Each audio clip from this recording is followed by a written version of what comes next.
আমি মজুদদারি ফোরেদের বারবারান্ত ঠেকাতে একটা টাস্ক ফোর্স তৈরি করে দিয়েছিলাম, যাতে agri marketing, police, agriculture department, ARD department, আজকে বিবেক এসছে, ARD department, cooperation, horticulture, food and supply, এসব ডিপার্টমেন্ট থেকে প্রতিনিধিরা আছেন, বাজার সমিতির লোকেরাও আছে। টাস্ক ফোর্সের কাজ ছিল বাজারের দাম নিয়ন্ত্রণ করা। তারা এখন কি করছে? তারা কি টাস্ক ফোর্সের মিটিং করছে এখন রেগুলারলি, নাকি ইলেকশনের সময় 3 মাস সব ঘুমিয়েছিল? ইলেকশন তো মাথায় আসা নয়। একটা ইলেকশন আসা মানে ডেভেলপমেন্টের 12টা বাজিয়ে দেওয়া, মানুষের উপর প্রেশার দেওয়া। কেউ কোনো কিছু দেখে না। আমি এখন থেকে অর্ডার দিচ্ছি, ইনস্ট্রাকশন দিচ্ছি। If you think it's a instruction, yes, 7 দিন পর পর এই মিটিংটা কম্পালসারি করতে হবে, যাতে চিফ সেক্রেটারি, হোম সেক্রেটারি এবং ফাইন্যান্স সেক্রেটারিকে আমি ইনক্লুড করে দিলাম।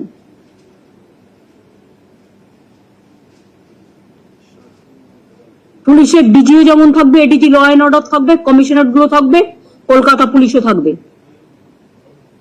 কমিশনাররা থাকবে, এসপি থাকবে। আপনারা ডিস্ট্রিক্ট লেভেল থেকে এইরকম ভাবে ভার্চুয়ালি করে তাদের কাছ থেকে রিপোর্ট নেবেন। আর বাজার কমিটিকেও তো আমরা ডিপ্রাইভ করছি না, আমরা তাদের ওপিনিয়নও নেব কি করলে আরো ভালো হয়। আর আমাকে প্রতি সপ্তাহে রিপোর্ট দিতে হবে কত রকম লোক। লাগাম ছাড়া যদি সবকিছু হয়ে যায়, তাহলে মনে রাখবেন আপনার ব্যবসাও কিন্তু লাগাম ছাড়া হয়ে যাবে। তখন কিন্তু রাশ টানতে হবে। আর একবার যদি আমি রাশ টানার চেষ্টা করি, তাহলে কিন্তু আপনাদের প্রবলেম কম হবে না, বেশি হবে। এটা মাথায় রাখতে হবে। বুঝতে পারলেন কিছু? যারা আমার বাজারের বন্ধুরা আছেন, ট্রেডার্সরা আছেন, আচ্ছা আপনি বলুন তো, আপনি চাষিদের ব্যাপারটা ভালো বোঝেন। হ্যাঁ বলুন।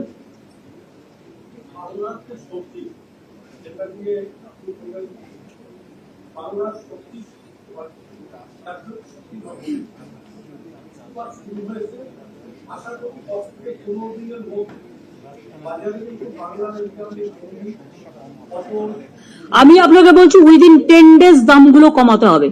কি করে করাবেন, কি করে করবেন, সেটা আপনাদের ব্যাপার। আমি সবাইকে দায়িত্ব দিচ্ছি, টাস্ক ফোর্সকে দায়িত্ব দিচ্ছি to take care for that.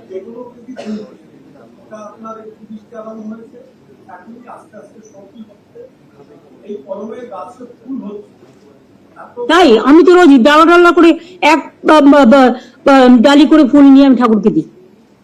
আমার বাড়িতে গাছে তাহলে অত ফুল হয় কি করে? সবজি গাছের ফুল, সব এগ্রিকালচারটা আমি ভেবে দেখতে বলবো। আজকে ধান ভিজে গেলে বন্যায় সুন্দরবনে যে ধানগুলো আগে নষ্ট হতো, আজকে আমরা রিসার্চারদের দিয়ে পরীক্ষা করিয়ে আমরা সেই ধানগুলো আজকে স্বর্ণ ধানে পরিণত করেছি।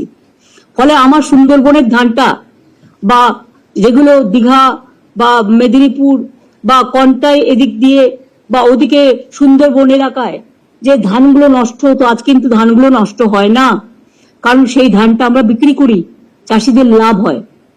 সেই রকম বাজারও আছে। সেরকম আপনারা যখন খুব গরম পড়বে, কি করে সবজিটাকে বাঁচানো যায়, তার একটা রিসার্চারদের ডেকে একটা টিম করে সার্ভে করান, যাতে ভবিষ্যতের জন্য এটা আমাদের কাজে লাগবে। এবছরে হয়তো এটা কাজে লাগবে না, কারণ it is over, the chapter is over. ইলেকশনের জন্য অনেকটা হয়েছে, আর সেন্ট্রাল গভর্নমেন্ট তো কিছু দেয়ও না আর টেক কেয়ারও করে না। যাকে আমরা আমাদের তরফ থেকে যতটা পারবো আমরা টেক কেয়ার করবো, কারণ we are concern about the people. এইটা ভাবুন প্রদীপদা, কয়েকজনকে কাজে লাগান। যদি অতি বৃষ্টি হয়, আমাদের শস্য বীমা আছে, অতি বৃষ্টি হলে তুলে ফেলবেন, কুইক ডিসপোজাল করবেন, কোল্ড স্টোরেজে রাখবেন।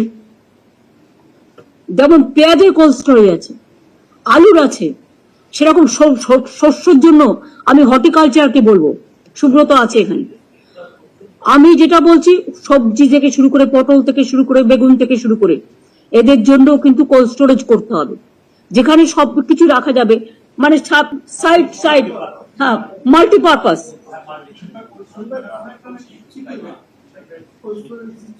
না শোভন, আমি সেটা বলছি না, ছোট ছোট করছেন মাল্টি স্টোরেজ, মাল্টিপারপাস কোল্ড স্টোরেজও আপনাকে করতে হবে।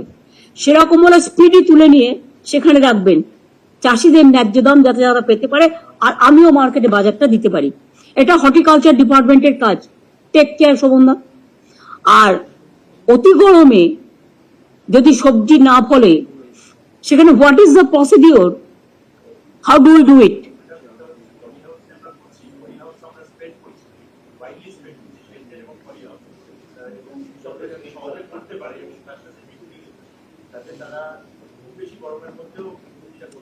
একটা তো পলি হাউস আমরা করেছি অলরেডি, ডিপ যেটা আপনি বলছেন ডিপ ইরিগেশন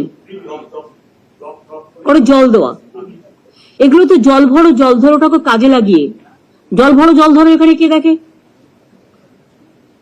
কোন প্রিন্সিপাল সেক্রেটারি কে আছেন? প্রভাব মিশ্রকে বলে দেবেন। আমি সেটাই বলছি, শুনুন আমি আবার বলছি, জল ধরো কত পুকুর কেটেছি আমরা, কোনো হিসেব আছে? নিশ্চয় ওটা এখন 2 লাখ 2.5 লাখে পৌঁছে গেছে, আগে একটাও ছিল না, তার বেশি আছে। আমার টার্গেট ছিল, আমি প্রথম যখন ক্ষমতায় এসেছিল আমি বলেছিলাম আমরা 5 লাখ বা কিছু না, আমরা 50,000 বা কিছু একটা করব। হ্যাঁ, অথচ সেটা কিন্তু এখন প্রায় বেড়ে আমার মনে হয় 3-4 লাখও হয়ে গেছে। এক্সাক্ট ফিগারটা আমি চাইছি প্রভাতের কাছ থেকে, সিএস জোগাড় করে দেবে।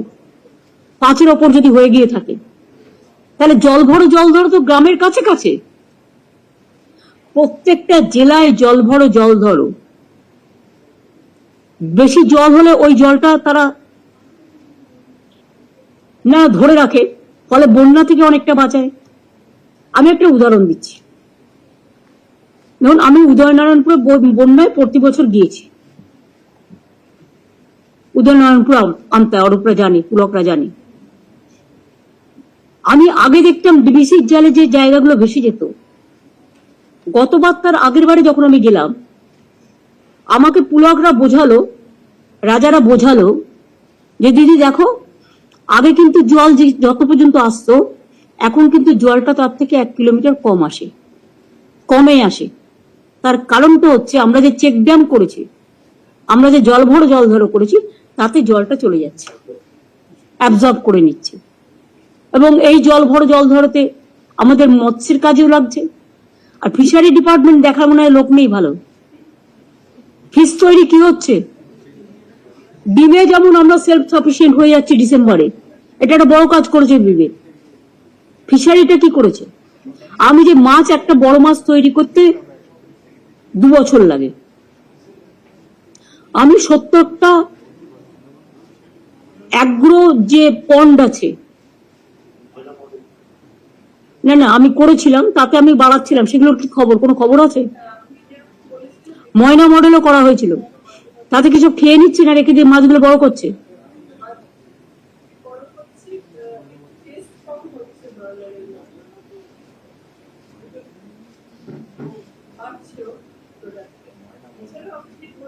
তো বড় মাছ হলো টেস্ট একরকম হবে, কচি মাছের টেস্ট একরকম হবে, খুব স্বাভাবিক। এটা অস্বাভাবিক কিছু নয়, বরঞ্চ এমন কিছু আমরা ইউজ করতে পারি কিনা যেটা হচ্ছে এনভায়রনমেন্টালি ফ্রি, সেটা কথা বলে যাতে টেস্টটা বাড়ে।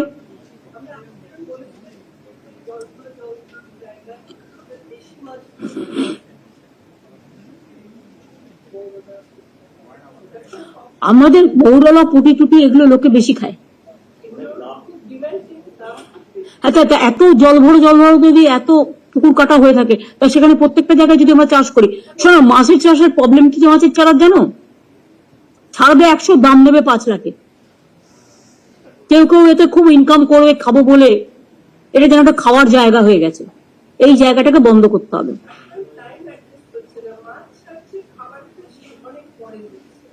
তাহলে এটা একটা সেলফ হেল্প গ্রুপদের দায়িত্বগুলো দাও না। জল ধরো যার পুকুর, সে যদি কথা না শুনে ঠিক মতো না করে, দরকার একটা সেলফ হেল্প গ্রুপকে দাও, তারা সময় মতো খাবারটা দেবে এবং তার থেকে যে ইনকামটা হবে তার একটা পার্সেন্টেজ তারা পাবে, তবেই তো তোমার কর্মসংস্থানও বাড়বে।